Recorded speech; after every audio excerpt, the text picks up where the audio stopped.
Bwana Yesu asifiwe sana.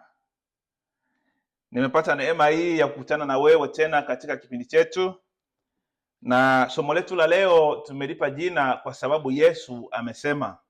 Kwa sababu Yesu amesema. Na somo letu moja kwa moja tutalitoa katika kitabu kile cha Luka sura ile ya 5, tutasoma mstari ule wa kwanza hadi wa 10. Lakini somo letu tumeligawa mara mbili. Tutaanza mstari huo wa kwanza hadi wa 5, baadaye tutamaliza ule mstari wa 6 hadi wa 10. Bwana Yesu asifiwe sana. Kwa hiyo tunaanza Luka sura ya 5 mstari ule wa kwanza. Ikawa makutano walipomsonga walisikilize neno la Mungu, yeye alikuwa amesimama kando ya ziwa la Genezareti. Akaona vyombo viwili vimekaa kando ya ziwa, lakini wavuvi wametoka wanaosha nyavu zao. Akaingia katika chombo kimoja, ndicho chake Simeoni, akamtaka akipeleke mbali kidogo na pwani. Akaketi akawafundisha makutano hali chomboni. Hata alipokwisha kunena, alimwambia Simoni, twika mpaka kilindini, mkashushe nyavu zenu, mvue samaki. Simoni akajibu akamwambia, Bwana mkubwa, tumefanya kazi ya kuchosha usiku kucha, tusipate kitu, lakini kwa neno lako nitashusha nyavu. Bwana Yesu asifiwe sana. Simoni Petro na wenzake walikwenda kuvua samaki, lakini usiku mzima hawakupata samaki. Ni kama wewe hapo ulipo uende uvue samaki, hafu ukae siku nzima bila kupata chochote. Inachosha sana, inaleta mawazo mengi sana. Kwa hiyo inawezekana na wewe mwaka uliopita ulipitia hali kama hii ya wakina Simoni. Inawezekana mwaka mzima ulijaribu kufanya mambo mengi, lakini hayajatokea kama vile ulivyokuwa umetarajia.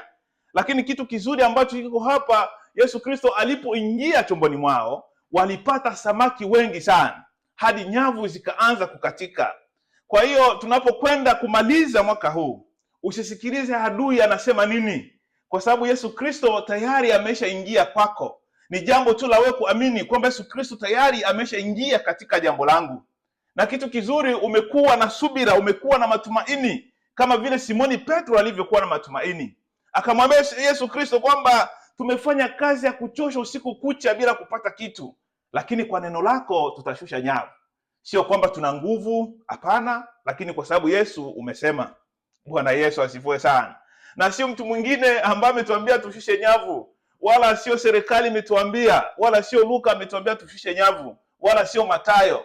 Ni Yesu Kristo amesema, na tutashusha katika jina la Yesu. Bwana Yesu asifiwe sana.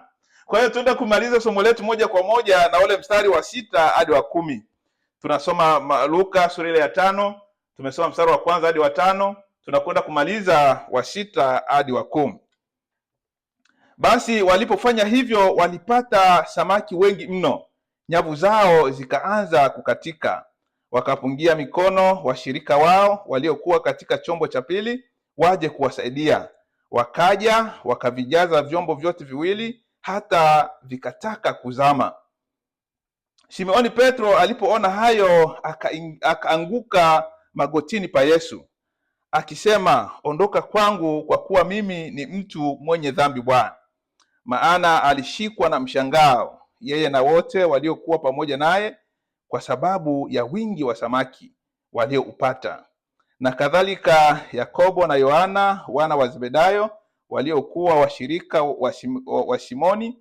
Yesu akamwambia Simoni, usiogope, tangu sasa utakuwa ukivua watu. Bwana Yesu asifiwe sana. Bwana Yesu asifiwe sana. Kwa hiyo Simoni Petro alivyofanya hivyo, Biblia inasema Simoni Petro alivyofanya hivyo walipata samaki wengi sana, hadi nyavu zikaanza kukatika. Swali ni je, hawa samaki walikuwa wapi usiku kucha? Inamaanisha kwamba Yesu Kristo anapoingia maishani mwako atafanya mambo makubwa hadi we mwenyewe utashangaa. Utashangaa tu kwamba ugonjwa umeondokaje? Mbona hapa tumeomba tu kidogo na ugonjwa umeondoka, imekuwa kuaje? Mbona hitaji langu Mungu amejibu haraka? Hitaji langu hili nimelisubiri muda mrefu, mbona limeondoka, imekuwa kuaje? Mbona madeni nilikuwa nadaiwa sana, nimelipalipaje yote madeni? Mungu atakwenda kushangaza, wewe mwenyewe utashangaa inakuaje. Wewe mwenyewe utashangaa kabisa kwamba mbona tumefanya kazi ya kuchosha usiku kucha hapa bila kupata kitu? Hawa samaki wametoka wapi? Mungu acheleweshwi, Mungu akawii. Mungu ni kama vile mwanamke ambaye ana ujauzito. Wakati wake wa kujifungua ukifika ni lazima atazaa. Kwa hiyo ni wewe, kitu kizuri tu ni wewe kusubiri wakati wa Mungu. Wakati wa Mungu ukifika ni lazima mambo yatokee. Kwa hiyo Yesu Kristo asingeambiwa kina Simoni Petro kwamba tupeni nyavu pale na watupo wakose samaki, isingewezekana. Lakini Yesu Kristo alivyomwambia kwamba tupa nyavu pale, walivyotupa nyavu pale wakapata samaki wengi sana ambazo hawajawahi kuzipata, hadi nyavu zikaanza kukatika, hadi wakapungia mkono chombo kingine cha pili, wana njoni mtusaidie, wakaja mbio na wenyewe wakajaza samaki kwenye vyombo vyao, wakajaza vyombo vyote viwili, samaki zikawa zimejaa hadi vyombo vyao vilitaka kuzama kwa sababu ya wingi wa samaki. Na hivyo ndivyo Mungu atakavyokwenda kufanya kwako ukiamini katika jina la Yesu. Bwana Yesu asifiwe sana. Yaani hutokaa tena bila kupata chochote, itawezekana. Lile hitaji lako, yale maombi yako, kile unachokwenda kukuhitaji lazima kitakwenda kutokea. Yesu Kristo aliyewapa Simoni Petro na wenzake, aliwapa raha, aliwapa matumaini, aliwapa furaha, atakwenda kufanya kwako pia. Kwa hiyo ni swala la wewe tu kuamini, lazima atakwenda kufanya kwako na kwa familia yako kabla ya kumaliza mwaka huu.